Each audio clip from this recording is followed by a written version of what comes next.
Милашся поїв дрібного корму. І він його десь попав у носик. Він ходить, чихає цілий день. Поняв?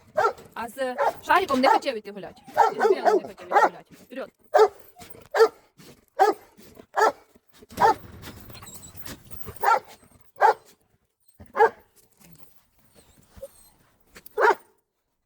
Кормик у носик попав.